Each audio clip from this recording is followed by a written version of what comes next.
Hello everyone, Shri IAS academy में आपका स्वागत है। जैसा कि आप जानते हैं कि श्री आईएएस एकेडमी ने लेट्स क्रैक नाम की सीरीज की शुरुआत की है, जिसके अंतर्गत ये हमारी सीसेट की लेट्स क्रैक सीरीज है और डे 15 है। तो आज हम अपने डे 15 में नए टॉपिक अर्थात पजल्स की शुरुआत करेंगे और पजल्स का ये हमारा पार्ट 1 है। तो चलिए शुरू करते हैं।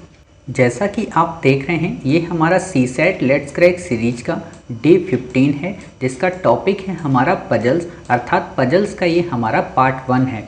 ऑलरेडी हमारा पजल्स के अंतर्गत आपको 4 पार्ट मिलेंगे और इन 4 पार्ट में हम आपको पूरे के पूरे पजल्स के टॉपिक को कवर करा देंगे, जिससे आपका यूपीएससी के प्रीलिम्स में जितने भी क्वेश्चन पजल से संबंधित आएंगे वो आप सॉल्व कर सकेंगे। दूसरी बात यह है कि हमने अपनी रीजनिंग की क्लासेस में काफ़ी सारे प्रीवियस टॉपिक को कवर कर लिया है। तो आप में से जिन लोगों ने ना देखा हो तो वो डे 14 तक के टॉपिक्स को कवर कर सकते हैं। अर्थात हमने आपको ब्लड एंड रिलेशन कंप्लीट करा दिया है, हमने आपको कोडिंग और डिकोडिंग कंप्लीट करा दिया है, हमने आपको नंबर सीरीज कंप्लीट करा दिया है और साथ ही डायरेक्शन एंड डिस्टेंस कंप्लीट कराया है। अब हमारा ये टॉपिक नंबर 5 है पजल्स, और ये 4 पार्ट कवर होने के बाद हम आपको फिर इसके बाद सीटिंग अरेंजमेंट भी करा देंगे। क्लियर? तो जितने भी इम्पोर्टेंट टॉपिक रीजनिंग से संबंधित होंगे, यूपीएससी जिस पे क्वेश्चन सबसे ज़्यादा पूछती है, हम उनको आपको कवर करा देंगे। दूसरी बात यह है कि अगर हम रीजनिंग की बात करें और सीसेट की बात करें, और सीसेट में अगर सबसे इम्पॉर्टेंट टॉपिक की अगर किसी की हम बात करें तो वो पजल्स होता है। क्यों इम्पॉर्टेंट होता है? क्योंकि इस पजल में आपको एक पजल दी जाती है और आपसे उससे संबद्ध 4 से 5 प्रश्न पूछे जाते हैं। हद तो कभी कभी तब हो जाती है जब वो 7 से 8 क्वेश्चन पूछ लेते हैं।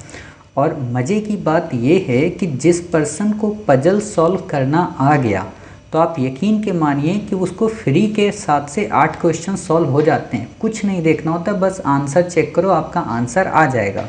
क्लियर? तो हम आपको पजल्स पढ़ा देंगे। एक और चीज़ आपके मन में आ रही होगी कि सर आप पजल्स तो पढ़ाओगे, बट आपको क्या लगता है कि पजल्स इस बार पूछा जाएगा? तो बिल्कुल सर, इस बार पजल्स पूछा जाएगा। पूछा क्यों जाएगा? क्योंकि विगत वर्ष 2018 के बाद से यूपीएससी ने पजल्स पे क्वेश्चन नहीं पूछा है। ठीक है। दूसरा, यूपीएससी ने डीआई पे क्वेश्चन नहीं पूछा है, मतलब डाटा इंटरप्रिटेशन पे। और ये 2 ऐसे मेजर टॉपिक हैं जिस पे यूपीएससी क्वेश्चन पूछती ही पूछती है। तो आप ये मान कर चलिए कि 2021 के प्रीलिम में आपसे न केवल पजल्स पे क्वेश्चन आएगा बल्कि डीआई पे आएगा। और जब इन दोनों पे क्वेश्चन आएगा तो आप ये मान कर चलिए कि आपको कितने क्वेश्चन सॉल्व होंगे? लगभग 10 से 11 क्वेश्चन, और 10 से 11 बहुत होते हैं। ठीक है। तो इसलिए इस टॉपिक को काफ़ी सहजतापूर्वक पढ़िएगा, बिल्कुल भी मौज मस्ती के तरीके से ना पढ़िए। हालांकि आपने तो किसी भी टॉपिक को मौज मस्ती से नहीं पढ़ा होगा, सीरियस होके ही पढ़ा है, तो इसको भी सीरियस होकर पढ़िए।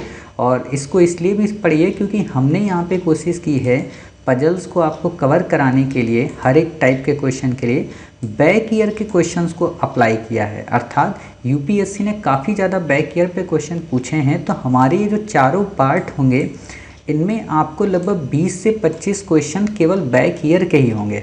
तो इसलिए हम बैक ईयर को बेस बनाकर ही ये पूरी पजल्स के टॉपिक को कवर करा देंगे। ठीक है।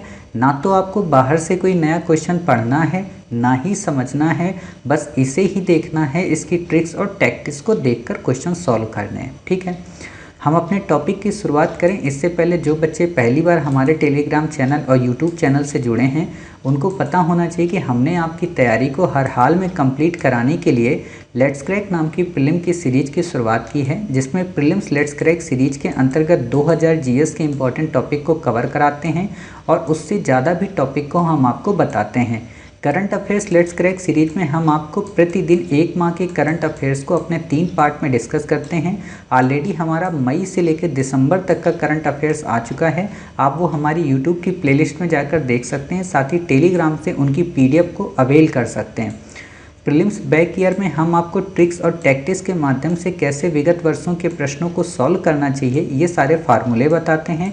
और सीसेट लेट्स क्रैक सीरीज के अंतर्गत न केवल रीजनिंग पढ़ाते हैं बल्कि कॉम्प्रीहेंशन को सरलतम से सरल तरीके से कैसे सॉल्व करना चाहिए इसकी ट्रिक्स और टैक्टिक्स बताते हैं। बहुत जल्द हम आपके लिए मैथ की क्लासेस की भी शुरुआत करेंगे और टारगेट 60+ लेट्स क्रैक सीरीज में हम आपको इन 2000 टॉपिक के टेस्ट के रूप में MCQ प्रोवाइड कराएंगे जो कि 1 मई से शुरू होगी। लेकिन इससे पहले हमने आपके लिए लगभग 80 क्वेश्चन डेली प्रोवाइड कराते हैं अपने टेलीग्राम चैनल पर, जो कि ब्रेकफास्ट, डिनर और लंच के रूप में आपको मिलते हैं। लगभग 40 क्वेश्चन मॉर्निंग में, 20 क्वेश्चन आपको लंच के टाइम पे और 40 क्वेश्चन लगभग आपको डिनर में। तो आप देख सकते हैं 100 भी कभी हो जाते हैं तो कभी 80 भी हो जाते हैं। तो उम्मीद है कि आप ये सारी चीज़ें देख रहे होंगे और जो लोग हमारे टेलीग्राम चैनल से ना जुड़े हों वो टेलीग्राम चैनल से जुड़कर भी इन सारी चीज़ों को अवेल कर सकते हैं। और आपको अच्छे से पता है ये पूरी की पूरी सीरीज भारत सरकार के कर्मयोगी मिशन से प्रेरित है जो कि पूर्णतः निःशुल्क है। क्लियर? तो अब हम अपने आज के टॉपिक की शुरुआत करें। तो आज का हमारा जो टॉपिक है वो है पजल्स। और पजल्स में भी जो इम्पोर्टेंट बात है वो क्या है कि पजल्स के टाइप कौन कौन से होते हैं। फर्स्ट क्वेश्चन तो आपसे ये पूछेगा, मतलब पूछेगा नहीं बट आपको पता होना चाहिए कि पजल्स जब हम सॉल्व करें तो हमें उन पजल्स में कम से कम इतने फीचर तो पता ही होने चाहिए कि एक फीचर उसमें फ्लोर पजल का आएगा कि first floor, second floor, third floor. एक पजल्स उसमें डे से संबंधित होती कि इस दिन में ये हुआ, अगले दिन ये होगा। एक होता है मंथ से संबंधित, एक होता है सीटिंग अरेंजमेंट और चौथा होता है बॉक्स पजल। ठीक है, सीटिंग अरेंजमेंट को हम तो आपको अलग से टॉपिक में ही पढ़ाएंगे। फ्लोर, डे, मंथ और बॉक्स इनको हम अभी पढ़ाएंगे। और इनमें भी जो सबसे ज़्यादा पजल्स पूछी जाती है वो आती है बॉक्स पजल की। फ्लोर पजल आजकल पूछने लगा है। ठीक है, आपको याद नहीं रखना फ्लोर होती क्या है। जब हम आपको क्वेश्चन कराएंगे तो बताते जाएंगे कि ये वास्तव में फ्लोर पजल पूछ रहा है कि आपसे बॉक्स पजल पूछ रहा है या सिटिंग पूछ रहा है। ठीक है, तो आपको चिंता नहीं करनी है। तो आपको क्या करना है, बस क्वेश्चन को देखना है और जैसे जैसे हम बताते जाएं कि आपको यहाँ पे इस फार्मूले का उपयोग करके इसको ऐसे करना है। दिखने में क्वेश्चन काफ़ी बड़ा होगा लेकिन आप यकीन मानिए सॉल्व करने में उतना ही सरल होगा। तो एक बार हम देखते हैं पूरे क्वेश्चन को और क्वेश्चन को सॉल्व करने की कोशिश करते हैं। तो पहला हमारा क्वेश्चन है 2018 की यूपीएससी के प्रीलिम में आया हुआ है। तो देखते हैं क्या है क्वेश्चन। निम्नलिखित जानकारी को पढ़िए और उसके पश्चात आने वाले 2 प्रश्नों के उत्तर दीजिए। ठीक है, क्या प्रश्न है? 6 अधिकारियों ABCDE और F के लिए किसी कार्यालय खंड की योजना इस प्रकार है। अर्थात ये क्या हुआ, ये फ्लोर पजल का एग्जाम्पल है। ठीक, किसी कार्यालय खंड की योजना इस प्रकार है। B और C दोनों के कार्यालय इस कार्यालय खंड में प्रवेश करते ही गलियारे की दाईं ओर हैं और A का कार्यालय गलियारे की बाईं ओर है। E और F के कार्यालय गलियारे के विपरीत पार्श्वों मतलब किनारों पर हैं किंतु उनके कार्यालय आमने सामने नहीं हैं। ठीक है, C और D कार्यालय आमने सामने हैं, E का कार्यालय किनारे पर नहीं है, F का कार्यालय गलियारे में A के कार्यालय और आगे किंतु उसी पार्श्व में है, मतलब उसी दिशा में है। क्लियर? अब आपसे क्वेश्चन पूछा है यदि E अपने कार्यालय में गलियारे की ओर मुंह करके बैठा है तो उसकी बाईं ओर किसका कार्यालय है। दूसरा आपसे पूछा है F के निकटतम पड़ोसी कौन है। ठीक है, और ऑप्शन भी आपको दे दिया। वास्तव में ये जो क्वेश्चन होते हैं ना ये ऑप्शन से ही सॉल्व होते हैं, तो इसलिए ऑप्शन पे आप ज़रूर कमांड बनाइएगा। अभी हम आपको दिखाएंगे, हालांकि यहाँ पे तो हमने टिक कर दिया है बट हम आपको क्वेश्चन को सॉल्व करके ही दिखाते हैं कि इस क्वेश्चन को हमें कैसे सॉल्व करना है। क्लियर? तो उम्मीद है कि आपने इस क्वेश्चन को लिख लिया होगा एक जगह पे। तो अब हम इस क्वेश्चन को सॉल्व करते हैं और जब क्वेश्चन को हम सॉल्व करेंगे तो आप समझ जाएंगे कि वास्तव में हमसे इसने क्या पूछा है। ठीक, तो आप क्वेश्चन देख रहे होंगे। आपसे क्वेश्चन क्या पूछा है, देखिए पूछा है आपसे 6 अधिकारी हैं ABCDEF। तो आप सबसे पहले रफ पेज में ऐसे लिख लिया करेंगे, पीछे आपको देता है ना ABCDE, ठीक है, और F। कई बार एक और चीज़ होती है क्या कि रफ पेज हमारा भर जाता है CSET के पेपर में जो मिलते हैं। तो आप एक काम किया करिए, पेंसिल लेकर जाया करिए और पेंसिल से यूज किया करिए और कोशिश ये किया करिए कभी कभी जो पेपर आपको मिलता है ना उसी में आप यूज कर लिया करो पेंसिल से। एग्जामिनर इतना आप पे ध्यान नहीं देता है। ठीक है, बहुत अच्छे होते हैं एग्जामिनर UPSC वाले, तो इसलिए आपको नहीं ध्यान देना है।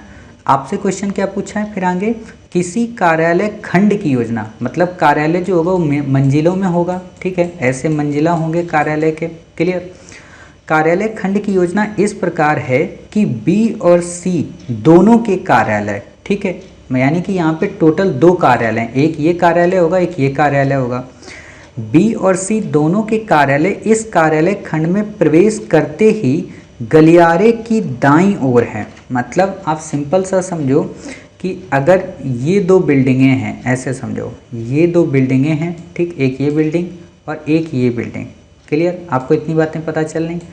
ये 2 बिल्डिंग हैं, ठीक, इन 2 बिल्डिंग में आपसे क्या पूछा है कि गलियारे के दाईं ओर, लेफ्ट ये हुआ आपका, राइट ये हुआ, तो गलियारे का दायां कौन हुआ, ये हुआ, इस तरफ वाला, ठीक। और आपको यहाँ पे क्या दिया है, बी और सी दोनों के कार्यालय इस कार्यालय खंड में प्रवेश करते ही गलियारे की दाईं ओर है। चलो एक कंडीशन तो इसने हमको दे दी कि बी और सी यहाँ पे होंगे इस तरफ, हमें नहीं पता कि अभी कहाँ पे हैं, लेकिन इतना पता है बी और सी यहाँ पे हैं। फिर आगे पढ़ो, देखो जैसे जैसे क्वेश्चन दिया करे वैसे वैसे आपको पढ़ते जाना है, ठीक। फिर आपको दिया है और ए का कार्यालय गलियारे की बाईं ओर है, तो हमने यहाँ पे ए कर लिया। अभी इसके अंदर नहीं रखना है आपको, बाहर ही सब कुछ रखना है, ठीक। फिर आपसे पूछा है ई और एफ के कार्यालय गलियारे के विपरीत पार्श्वों पर हैं। ध्यान देना, ई और एफ के कार्यालय गलियारे के विपरीत पार्श्वों पर, पार्श्वों का मतलब हिस्सा, जैसे मान लो अगर ई इधर हुआ, ठीक, तो एफ इधर होगा, ठीक, एफ इधर होगा तो ई इधर होगा, लेकिन ई और एफ आमने सामने कभी नहीं होंगे, ठीक है। तो ऐसी इसने कंडीशन बोली, हमने यहाँ ई मान लिया, यहाँ पे एफ मान लिया, अभी मान लिया है, ठीक है। फिर आगे देखो आपसे क्वेश्चन क्या कहता है, किंतु उनके कार्यालय आमने सामने नहीं है। सिंपल सी बात है, आमने सामने कार्यालय नहीं है। अब आपको क्वेश्चन मेन अब यहीं से आता है। आपने देखो 3 यहाँ पे ये रख दिए, ठीक है, ई और ए यहाँ पे आपने रख दिया, क्लियर। अब यहाँ बचा क्या है, अभी डी बचा है, ठीक, तो हम मान के चलते हैं डी इधर होगा। अब इस क्वेश्चन को आगे से पढ़ते हैं क्या है, सी और डी के कार्यालय आमने सामने हैं, ठीक है, आपको दे दिया सी और डी के कार्यालय आमने सामने, तो हमने मान लिया डी का कार्यालय ये हुआ तो सी का कार्यालय ये हुआ, मान लिया, ठीक है, क्योंकि सी इधर है ना तो सी इधर आ गया, क्योंकि बी और सी का यहाँ पे है। और एक और बात उसने क्या कही थी कि ये दोनों पार्श्वों के किनारे, मतलब एक पार्श्व इस तरफ होगा, एक पार्श्व इस तरफ होगा, ठीक, तो ये चीज़ आप समझ गए। ई का कार्यालय किनारे पर नहीं है, ये ध्यान देना, क्वेश्चन आपका क्या दिया है कि ई का जो कार्यालय है वो किनारे पर नहीं है, मतलब ई इस तरफ नहीं होगा कहीं पे, ना इस तरफ होगा किनारे और ना इस तरफ होगा। तो सिंपल सी बात है, या तो ई बीच में होगा या तो इस तरफ बीच में होगा। अब हमें अभी पता नहीं है कि ई इस साइड की बोल रहा है कि उस साइड की, तो हम आगे और पढ़ेंगे। एफ का कार्यालय गलियारे में ए के कार्यालय के और आगे किंतु उसी पार्श्व में, मतलब ए के पास में क्या है, एफ है, तो एफ यहाँ नहीं होगा, एफ कहाँ होगा, यहाँ होगा इस वाले गोल में, तो ये ई ना होकर यहाँ पे एफ आएगा और ई यहाँ पे आ जाएगा। अब जब ई यहाँ पे आएगा तो बताओ, ई यहाँ पे आ नहीं सकता, तो ई कहाँ आ जाएगा, यहाँ पे आ जाएगा। सिंपल सी बात है, ज़्यादा दिमाग नहीं लगाना, बिल्कुल सिंपल है, ठीक। दूसरी बात आपसे क्या कहा है कि एफ का कार्यालय गलियारे में ए के कार्यालय के और आगे है। मान लो अगर ए का कार्यालय ये है तो एफ का कार्यालय यहाँ होगा, ठीक, और उसी पार्श्व में है, तो सिंपल सी बात है, आपको पता चल गया। अब यहाँ एक बात बताओ, क्या ई और एफ आमने सामने हैं, नहीं है, अर्थात एक कंडीशन पूरी हमारी सही फुलफिल हो रही। यहाँ पे क्या बचा, बी हमने भर दिया। अब आपको इसमें कुछ भी नहीं करना है। अब आप क्या करिए, अब क्वेश्चन को अपने देखिए जो आपसे पूछा है। पहला आपसे क्या क्वेश्चन पूछा है कि यदि ई अपने कार्यालय में गलियारे की ओर मुंह करके बैठा है, यदि ई अपना कार्यालय गलियारे की ओर, मतलब इस तरफ को अगर उसने मुंह किया हुआ है, ऐसे देख रहा है, ठीक है, तो उसकी बाईं ओर किसका कार्यालय है, मतलब इस तरफ को बैठा है, तो इस तरफ जब बैठा है मुंह करके, तो ये हुआ इसका लेफ्ट और ये हुआ इसका राइट, मतलब बाईं ओर किसका कार्यालय हुआ, सी का कार्यालय हुआ। सिंपल सी बात है, तो आपका ऑप्शन इसका बी सही, सी सही हो गया, ठीक है, सी ऑप्शन है और सी उसमें दिया भी है, ठीक। फिर आपसे दूसरा क्वेश्चन क्या पूछा है कि एफ के निकटतम पड़ोसी कौन है, F के निकटतम पड़ोसी, मतलब ये F है, इसका निकटतम पड़ोसी कौन है? क्या D है? D नहीं है, D तो काफ़ी दूर है। A है? हाँ, A इसका काफ़ी नज़दीक है। क्या B? भाई B का तो गलियारा ही है, तो B नहीं है, केवल और केवल A है। क्लियर? अर्थात इसका ऑप्शन क्या हुआ? केवल एक या केवल A। समझ गए? दिखने में क्वेश्चन काफ़ी बड़ा था, समझने में उतना ही सरल है, कुछ भी नहीं है, बस आपको चीज़ों को इनपुट करना आना चाहिए। क्लियर? तो अब आप सोच रहे होंगे सर एक बार में कैसे आएगा? तो एक बार में नहीं आने वाला। आप ये पूरा जो 4 पार्ट हम आपको कंप्लीट कराएंगे ना, आप चारों पार्ट लगा लीजिए एक बार बिना समझे, भले आपको ना समझ में आ रहा लेकिन चारों को आप देख लीजिए, ठीक। और जब आप चारों को देख लेंगे तो आपको ये टॉपिक पूरी अच्छी तरीके से समझ में आ जाएगा कि अच्छा हमें इसमें ऐसा क्वेश्चन करना चाहिए था। क्लियर? तो आपका हो जाएगा। चलिए अगला हमारा टॉपिक क्वेश्चन क्या है? निम्नलिखित कथनों का परीक्षण कीजिए। ये हमारी डे सीरीज है, ठीक है, मतलब इसमें डे पजल्स वाले क्वेश्चन है। हमने आपको फ्लोर करा दिया, अब डे वाला करा देते हैं। क्वेश्चन क्या है? नंबर 1, जॉर्ज सोमवार को संगीत की कक्षाओं में उपस्थित होता है। ध्यान देना, जॉर्ज सोमवार को संगीत की कक्षाओं में उपस्थित होता है। वह बुधवार को गणित की कक्षाओं में उपस्थित होता है। ठीक, कौन? जॉर्ज। उसकी साहित्य की कक्षाएं शुक्रवार को नहीं होती हैं। ठीक, वह गणित की कक्षाओं के दूसरे दिन इतिहास की कक्षाओं में उपस्थित होता है। मंगलवार को वह अपनी खेल कूद की कक्षाओं में उपस्थित होता है। सिंपल सा क्वेश्चन है, दिखने में पकाऊ लग रहा है कि दिमाग में क्या हमसे पूछ रहा है, बट आप इसको अगर लिख के करेंगे ना तो उतना ही इजी हो जाएगा। अभी हम आपको दिखाते हैं। यदि वह एक दिन में एक ही विषय की कक्षाओं में जाता हो और रविवार को उसकी छुट्टी रहती हो तो अन्य किस दिन को भी उसकी छुट्टी रहेगी? आपसे सिंपल सा क्वेश्चन पूछा है तो हम इसको सॉल्व करते हैं। ठीक है, बिल्कुल सिंपल सा क्वेश्चन है, इसको हम उतने ही अच्छे तरीके से सॉल्व करेंगे इजी ढंग से।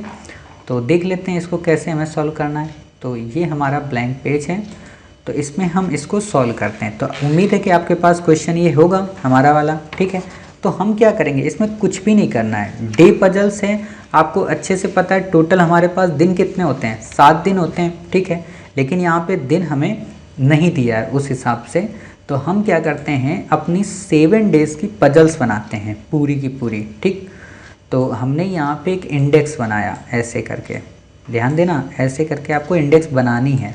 अब आपको ये बस पता होनी चाहिए कि ये इंडेक्स हमेशा ऐसी बनेगी या इंडेक्स ऐसी बनेगी। ये आपको समझ में तब आएगा जब आप ऐसे टाइप के क्वेश्चन लगाओगे। आपको पता है कि केवल 2 ही बातें हैं, एक तो दिन दिया है और जो वो कार्य करता है वो दिया है, तो यानी कि सीधी सी बात है ऐसी ही इंडेक्स बनेगी। दिन ज़्यादा है और कार्य कम है। ठीक, तो आप क्या करेंगे, इनमें 7 दिन को मेंशन करेंगे, यहाँ पे डे लिखिए और यहाँ पे इसका क्या लिखिए, वर्क लिखिए। ठीक, क्वेश्चन आपको क्या दिया है कि मंडे को यानी कि सोमवार को ये क्या करता है, संगीत की क्लासेस सुनता है।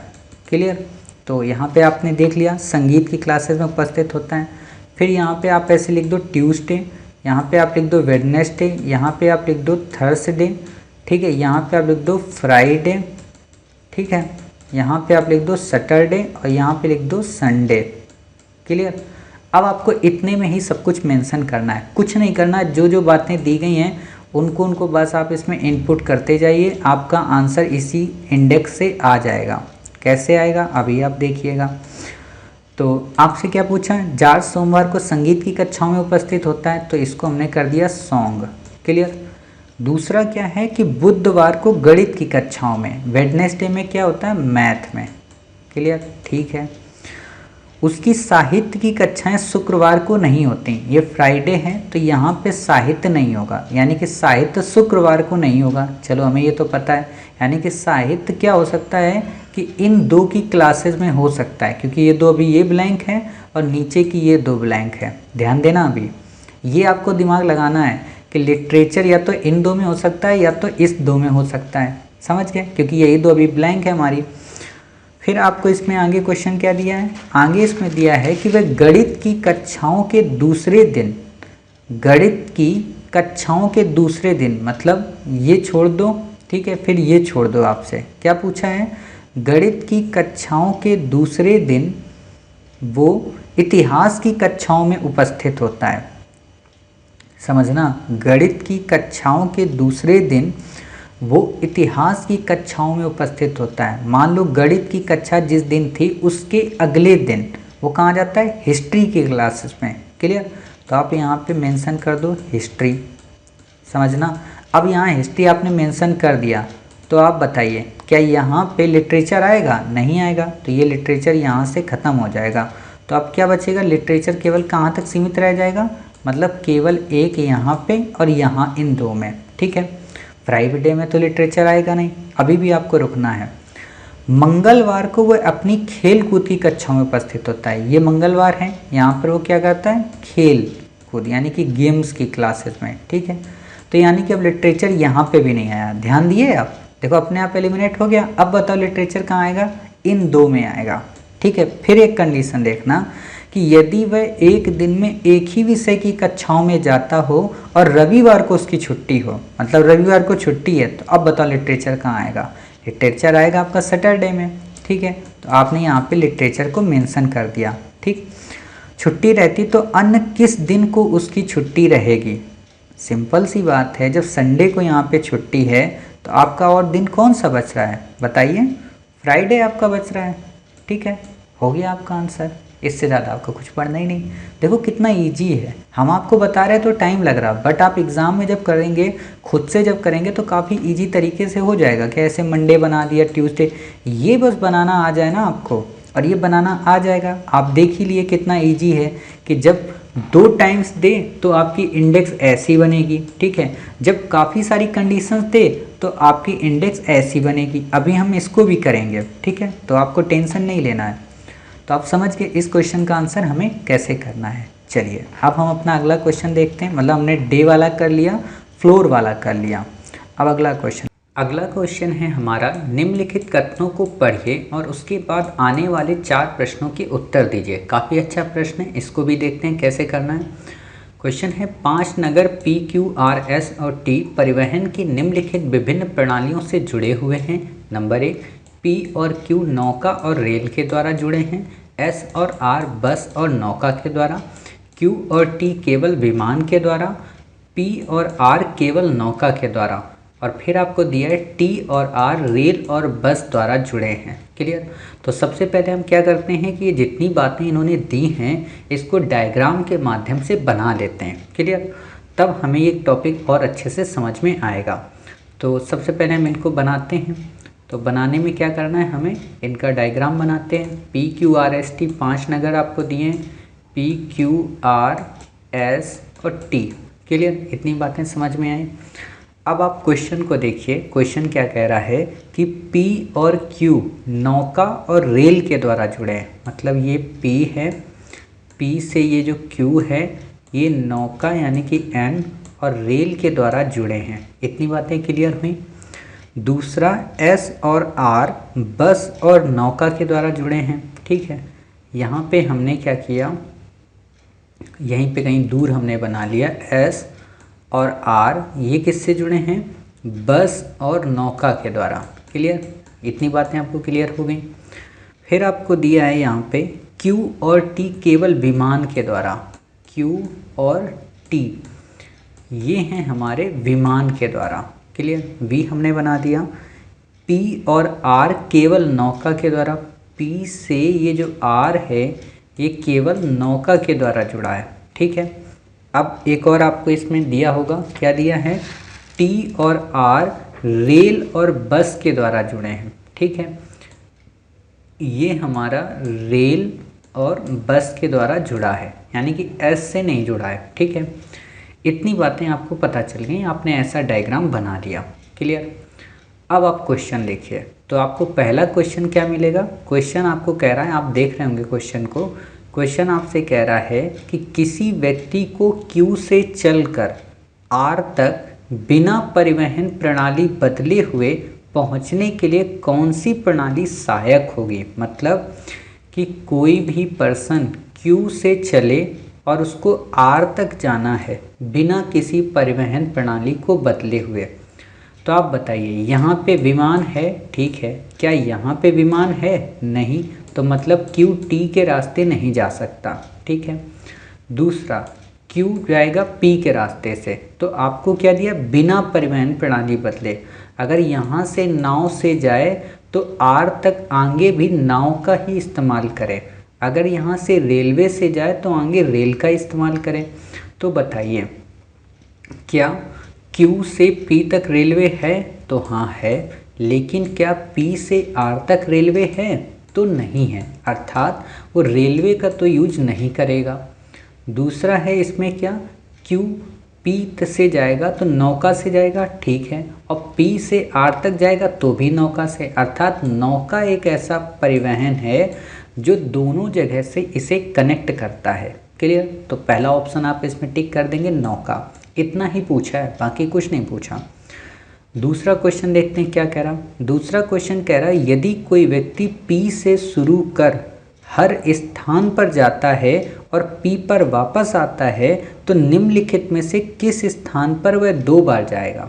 ठीक है, बिल्कुल सिंपल है। आप कैसे कर सकते हो, देखो इस क्वेश्चन को, पी से क्यू जाएगा 1 बार, क्यू से टी जाएगा 1 बार, टी से आर जाएगा 1 बार, क्लियर, आर से एस जाएगा 1 बार, एस से आर यानी कि आर उसको दोबारा मिला, और फिर आर से जाएगा पी, अर्थात उसको 2 बार कौन मिला, आर।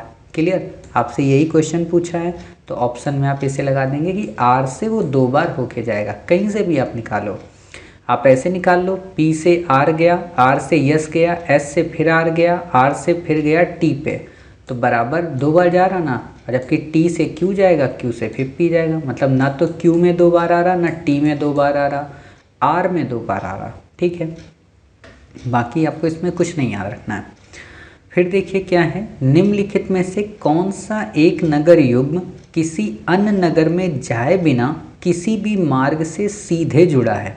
मतलब ऐसा कोई नगर बताओ जो डायरेक्ट जुड़ा हो बिना किसी अन्य मार्ग से।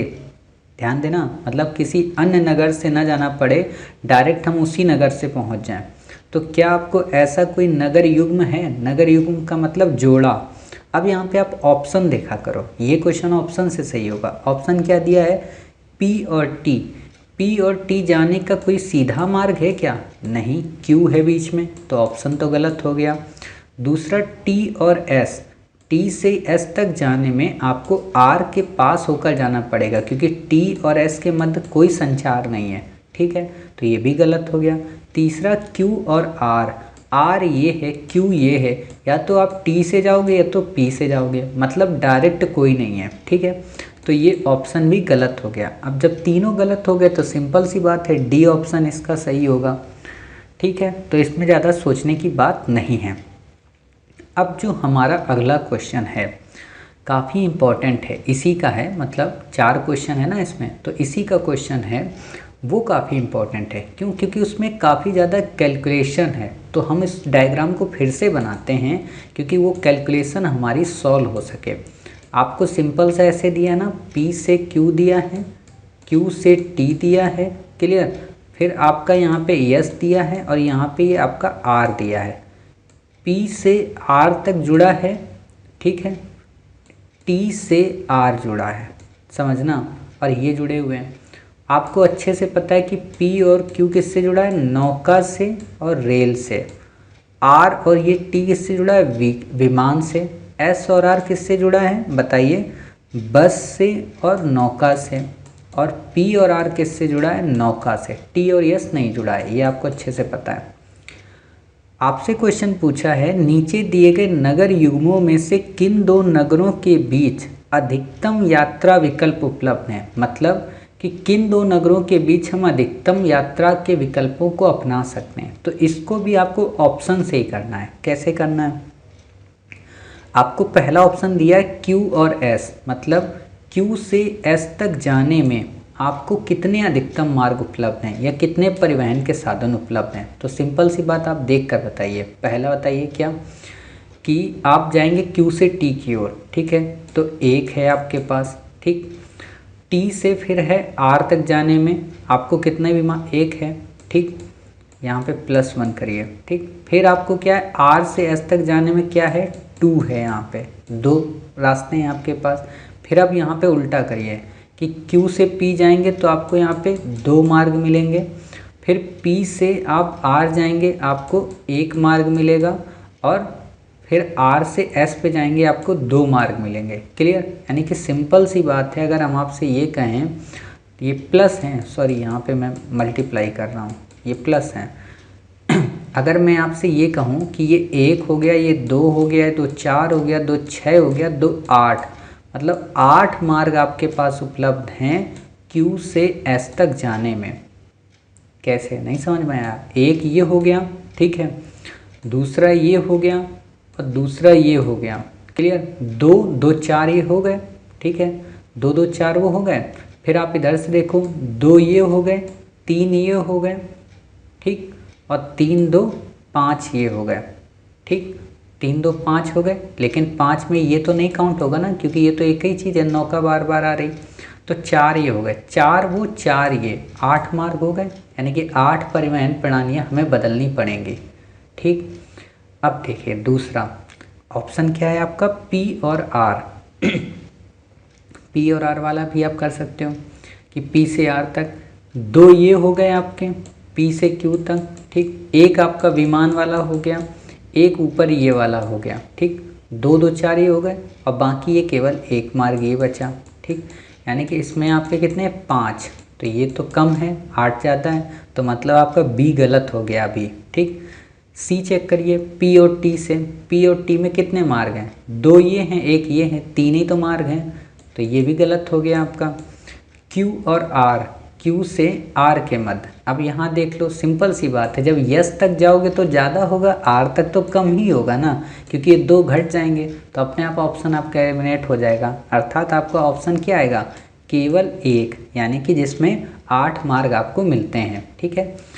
नहीं समझ में आया, आप इसको वीडियो को पॉज करें, फिर से आप इसको स्किप करें, आपको पता चल जाएगा कि विमान 1 है, एक यहाँ 2 हैं, 2 ये हैं, 4 परिवहन प्रणाली, फिर 2 ये हैं, 6 हो गई, एक ये 7 हो गया, और 2 ये 9 हो गए। क्लियर? यानी कि इसको हमें एलिमिनेट कर देना है, क्योंकि नौका तो यहाँ भी, नौका ये, तो नौका बदलेगा ही नहीं वो, तो 8 यात्रा ऊपर हो गई। आप 9 भी मान लोगे तो भी आपका आंसर आ ही जाएगा, ठीक है। तो उम्मीद है आपको ये क्वेश्चन समझ में आ गए होंगे। चलिए अब हम अपना अगला क्वेश्चन देखते हैं, काफ़ी अच्छा क्वेश्चन है इसके बाद वाला। ये हमने चारों कर लिए, ठीक है, तो आपको इसमें ज़्यादा कुछ सोचना नहीं है। अगला क्वेश्चन है हमारा 2013 में आया है। क्या क्वेश्चन है, निम्नलिखित परिच्छेद को पढ़िए और उसके बाद आने वाले 3 प्रश्नों के उत्तर दो। मतलब आपसे 3 क्वेश्चन पूछा है। कोई टेनिस कोच आगे आने वाले टूर्नामेंट के 4 खिलाड़ियों की एक टीम इकट्ठी करना चाहता है। इसके लिए 7 खिलाड़ी उपलब्ध हैं, मतलब 4 खिलाड़ियों की टीम चाहिए और 7 उपलब्ध हैं। पुरुष A, B और C और महिलाएं W, X और Y, Z, मतलब महिलाएं 4 हैं, पुरुष 3 हैं। सभी खिलाड़ियों की क्षमताएं समान हैं और टीम में कम से कम 2 पुरुषों का होना जरूरी है। मतलब आप एक पुरुष को एलिमिनेट कर सकते हो, तो जब 2 पुरुष होंगे तो 2 ही स्त्रियां फिर चाहिए होंगी, ठीक है। होना जरूरी है 4 की टीम के लिए। सभी खिलाड़ियों का एक दूसरे से खेलने के योग्य होना आवश्यक है, लेकिन ध्यान देना, B W के साथ नहीं खेल सकता, C Z के साथ नहीं खेल सकता, और W Y के साथ नहीं खेल सकती। क्लियर? तो इनको हमें देखना है और फिर हमें क्वेश्चन को सॉल्व करना है कि यदि Y को चुना जाए, ये सब हम बाद में देखते हैं। पहले हम क्या करते हैं, इस जो क्वेश्चन आपको दिया है इसको हमें इनकोड करना है, और जब हम इसको इनकोड कर लेंगे तो आंसर फिर निकालना काफ़ी आसान हो जाता है। तो करते हैं इसको, सबसे पहले हम इनकोड। तो चलते हैं अपने वापस पेज पे। हाँ देखिए, चलिए यहाँ पे चलते हैं, ठीक।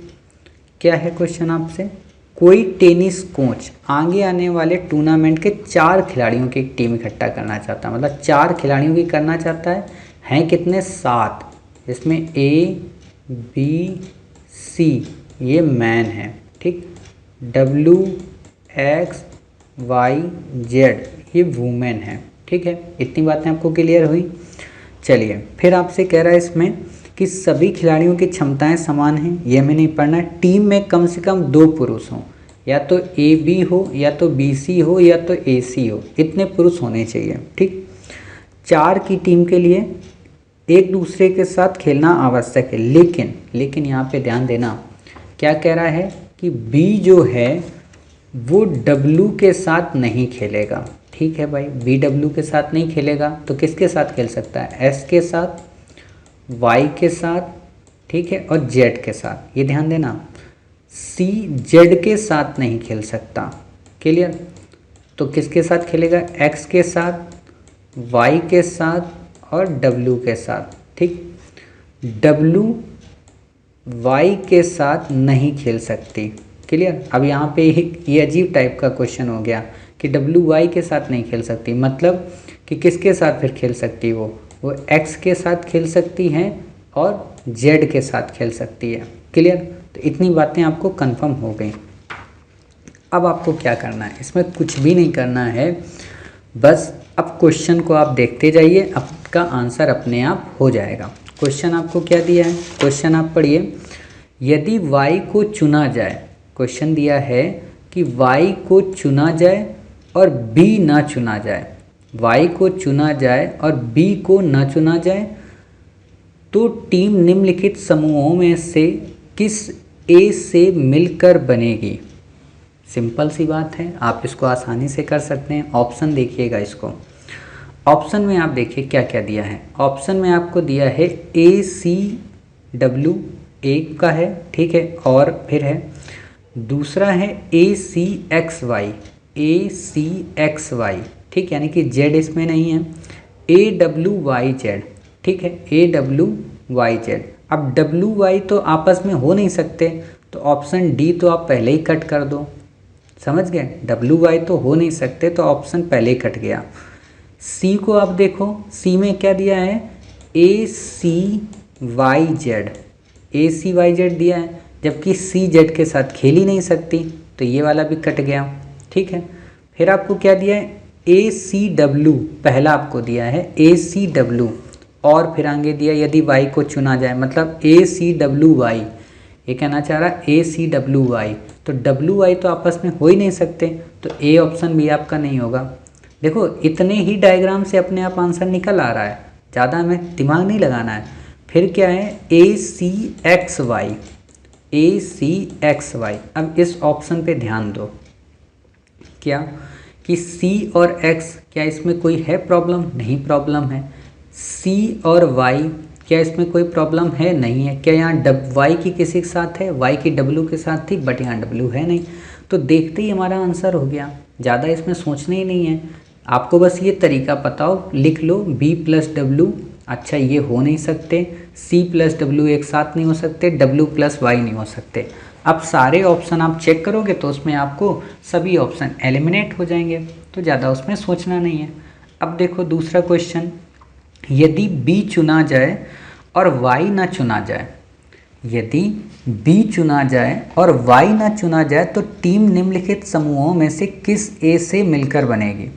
ध्यान देना, इस क्वेश्चन को भी आप काफ़ी आसानी से कर सकते हैं। कैसे करेंगे इसमें?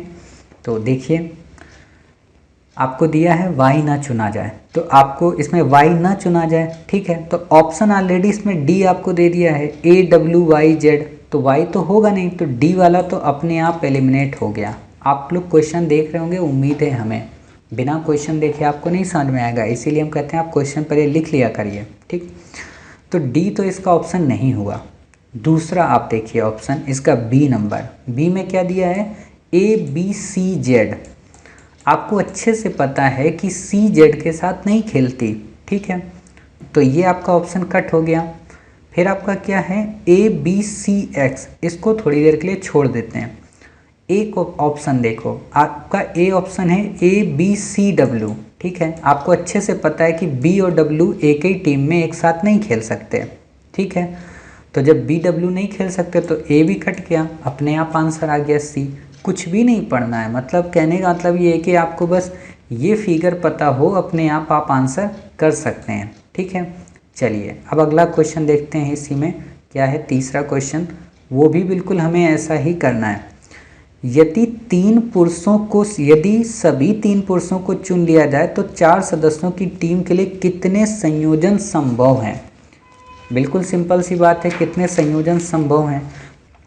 मतलब क्या है कि मान लीजिए आपने संयोजन बनाया ए बी सी, फिर आपने बनाया ये ए बी सी, फिर आपने बनाया ए बी सी और ये आपने बनाया ए बी सी। क्लियर? आपने 4 बनाए, ठीक है। क्यों 4 बनाए आपके दिमाग में आ रहा होगा, क्योंकि लास्ट हमारे पास 4 ही ऑप्शन है ना, तो हमने 4 बनाए। तो अब जब 4 आप बनाए तो आप क्या कर सकते हो, ए बी सी के साथ में आपको कितने लेने हैं, आपको इसमें लेने हैं टोटल 4 प्लेयर।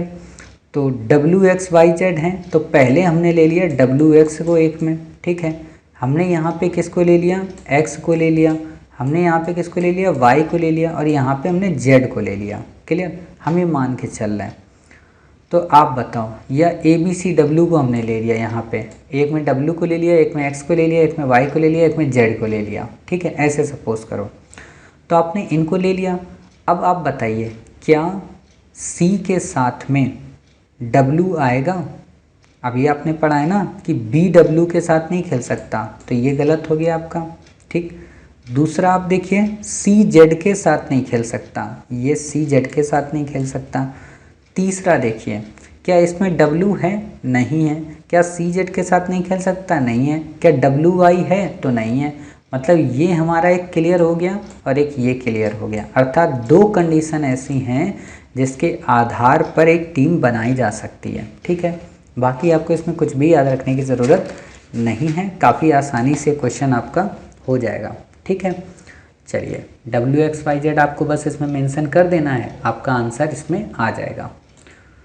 तो इस तरीके से हमने अपने ये सभी क्वेश्चन सॉल्व कर लिए।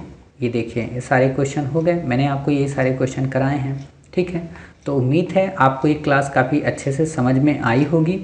यानी कि पजल्स, देखिए पजल्स आपको दिखने में भले वो टफ लगते हैं, कर लेंगे आप तो काफ़ी इजी लगेगा, और जब बार बार प्रैक्टिस में आप सारे कर लेंगे ना तो आपको काफ़ी सरल लगेगा। तो मिलते हैं अपने कुछ नए पजल्स के साथ जो बैक ईयर में आए हैं नेक्स्ट पार्ट में। तब तक अपना ख्याल रखिए और स्वस्थ रहिए।